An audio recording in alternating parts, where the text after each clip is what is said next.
A long time ago when I was in high school, my dad actually found me my first job working at a retirement home in the kitchen. And those days I felt like I had won the lottery because it was a really good paying job at $8.25 an hour. And I was happy, and then I realized, oh, it's with old people, and I hadn't had much exposure, so I was a little scared.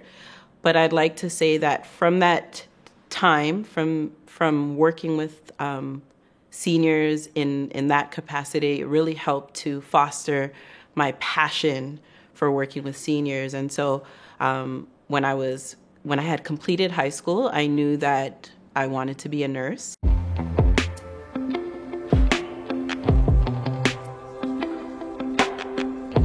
My name is Jennifer Oteng, and I am a geriatric outreach nurse. Initially, I thought I would be in pediatrics, but I slowly began sort of missing that relationship that I would form with the older adult population. And I said, you know what? I feel like this could be a good thing. And I feel that, not a lot of people actually own geriatrics, and I think I'm going to be the first one. And that's okay, because there was a little bit of embarrassment at first, because people would say, oh, what area of nursing are you going into? ER, labor and delivery, cardiology. And I'd say geriatrics. And they're like, well, what, why are you wasting your skills? And so it took me sort of a long time to own it. And I'm truly passionate about it, and I love it. And this is what I want to do. And that's why I'm in this area. I'm providing education that is needed, and oftentimes the individual or the patient and their family, they're so grateful to even just be able to hear this. And I'm giving it in a way that makes sense to them, and I'm sort of helping them to go along that journey that is oftentimes scary, frustrating, and unpredictable. And I think they are really appreciative to have somebody that is sort of in the field to let them know that this is common, this is what we're going to expect, it's okay, why don't we try A, B, or C? And so that is really rewarding to me. And oftentimes it's challenging, it's uncomfortable for family members to talk about it because they look at it as you're giving up hope.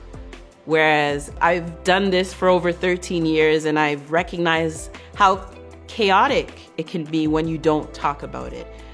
So I've made it part of my work to really try to discuss this sort of along the journey and not just wait for the end, and talk about a person's values and beliefs and how they picture end of life. What do they want? What don't they want? Before we even get there. The other thing that I would like for healthcare professionals to recognize is that with the Black population, there is a lot of emphasis on, your faith in general.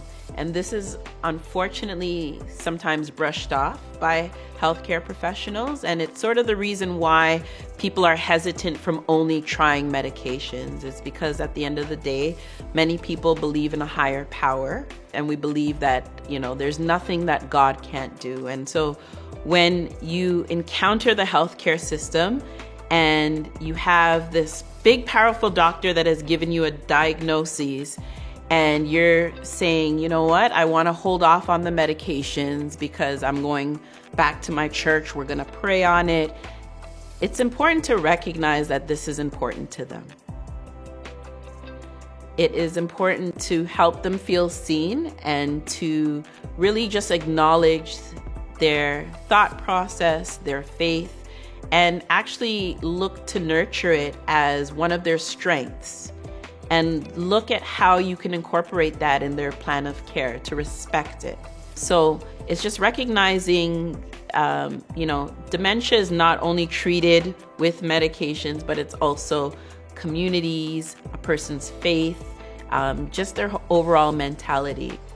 I think it's important for me to be a part of this because I am number one, I'm from the Black community. I'm of African descent. So this is a personal cause for me because it's going to impact the future of people that I know, my parents, my family members, and one day, probably myself. So it's important for me to make sure that, we have people that have expertise, knowledge, and passion for this area of care so that they can build it to the way that it needs to be. We're not where we need to be, but I'm hopeful.